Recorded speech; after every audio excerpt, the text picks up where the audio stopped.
All right, so there have been some quarterbacks who have benefited quite well from playing under somebody for a while. That's the plan, although the money changes it now. The top picks get so much money they almost have to play early.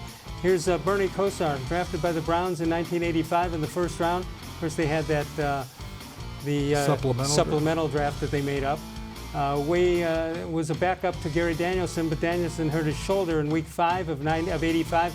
Bernie came in, led the team to an 8-8 record, and made the playoffs. He remained the starter until he was released. Todd Philcox replaced him, not Vinny Testaverde.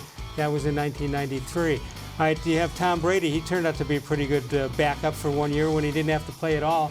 But he did back up Drew-Bledsoe, took over for Bledsoe in 2001 after Bledsoe suffered an injury. Patriots went on to win that Super Bowl that year, and he has started for the Patriots for 20 seasons.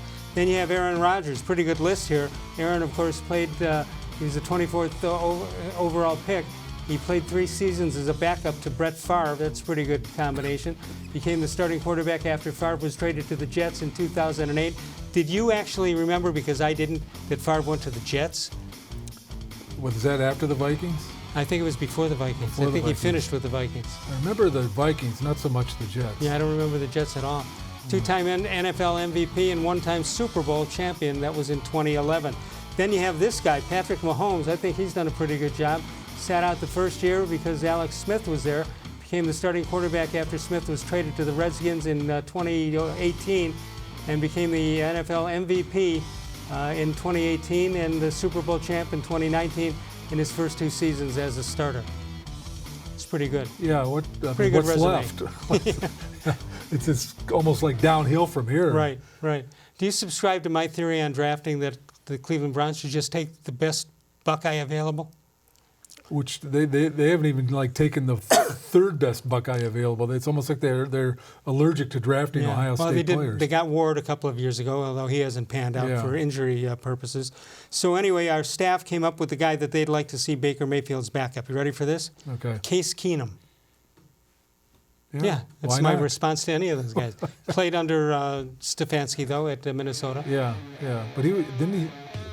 Well, he's had a lot. He's played with several teams here, starting. Well, he's 32 years old, and he's had 8 NFL seasons. Started 62 games in the NFL. That's a pretty good backup stat. Completed 2/3 of his pass completions when Stefanski was his coach. Went 11-3 with the Vikings and made it to the NFC divisional round in 2017. Now we're at the point where we're throwing names on the wall of backup quarterbacks. Well, you're looking for the next Josh McCown, I guess. Right? Yeah. Well, you got 20 years to look for that. It's a weird job because you want him to be good, but not too good.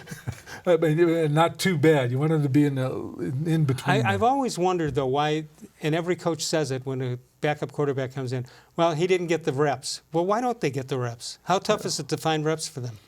Yeah, well, I mean, I guess the backups don't get reps until they're no longer the backup. Well, they should, because if they use the excuse that he didn't have enough reps, that's telling you they have a problem, Houston.